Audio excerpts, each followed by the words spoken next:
Hi dear friends, this is Bob Hatton, this is The Encourager.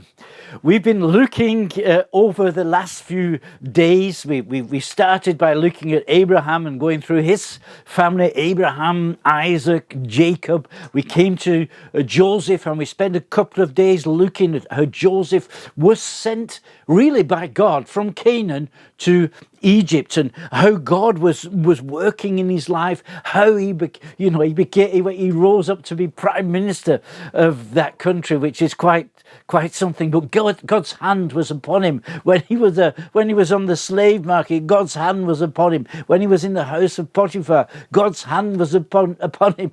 He was upon him so much that he was put into prison. But that wasn't a defeat. That was actually God's way of putting him into the right position until he met the cupbearer of the king, who then introduced him to the king, got him out of prison, and then just paved the way for Joseph to be put into a position so that he could continue to work in this great plan, in this great picture, what God has painted for us. Now, of course, when we're looking into these very old stories, we ask ourselves whether they really happened. Are they really historical? Is there any historical evidence that Joseph ever existed? How do we know about this? And well, actually, I've got to say, I'm a believer.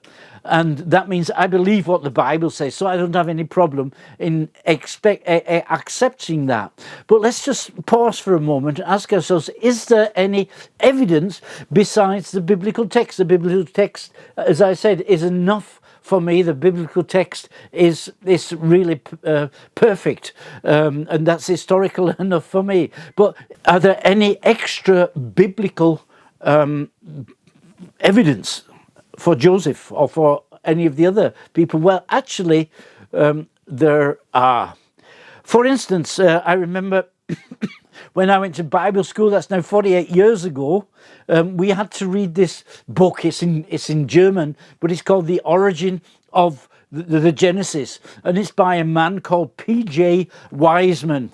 And P.J. Wiseman, I'd never heard of him before, and I'd never heard of him since.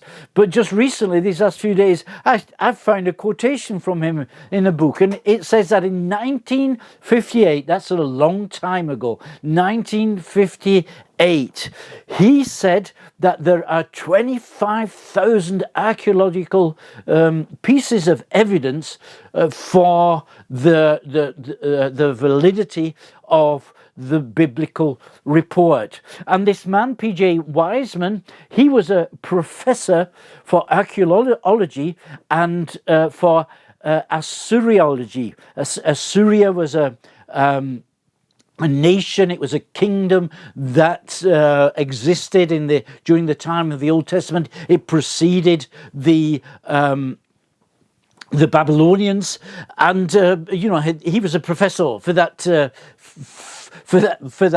field, and he taught at the University of London. I suppose if he was a professor in 1958, he was probably not living anymore. But then, 1958, he said there's 25,000 pieces of evidence for the validity of the Bible. And since then, many, many other things have been unearthed. Many things have come to light, and actually the archaeologists are finding stuff out week by week. There's an awful lot of evidence about this. Now, one of the things that was found in Egypt, in one of the graves of the king, in the Valley of the King, that's where they found a lot of tombs of the great kings.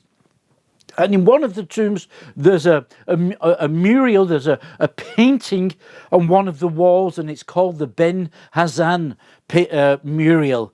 And on here it depicts a group of people coming from Canaan, and they've got the multicolored jackets on like Joseph would have worn. It seems that was a real Canaanite fashion in those days. They wore these jackets, and we see on this painting, we see them coming into Egypt, and they're probably just at the border and being met by Egyptian customs officials. You can see them. They've not got any shirt on, and they've got these, like the Egyptians are in Asterix and so on. But they're checking them, maybe the immigration officials, and they're letting them come into the country. And this just shows that, we know, historically, we know that when Jacob came down with his family, there were also a number of other people entering Egypt. Why is that? Because there was famine in the land of Canaan. That's part of the biblical report.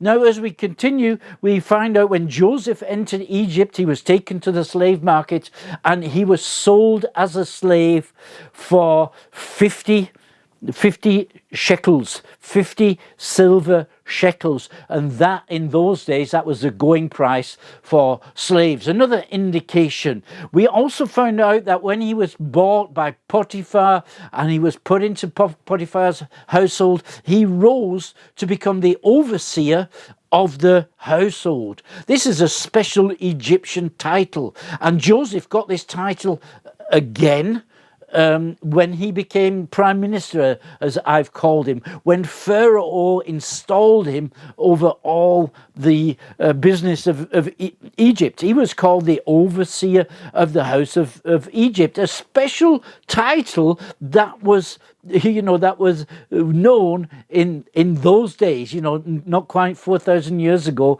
in Egypt. It was quite a well-known title. And then we have the names like Pharaoh, like we have the names like Potiphar, we have the names like Asnek. Asnek then became Joseph's wife.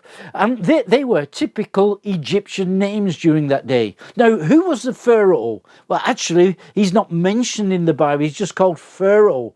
And that was also one of the traditions during those days, that when the man became Pharaoh, you didn't mention his name again. You just called him Pharaoh, and that was true until the reign of Ramesses II, which he was one of the old pharaohs as well. So we don't have any evidence, we don't have any proof, but we got some indications. We got some things pointing to the validity of this text, the validity of the story. And I think this is quite cool. But let me just tell you again, I'm a believer. I believe the Bible anyway. I believe the Bible is an historical book. You can say it's not, but I'm saying it is because I believe it. But if you need any more help with this, you can see what I've just said about these indications of the historical background to the text. So anyway, I hope you found that interesting. I find this so fascinating.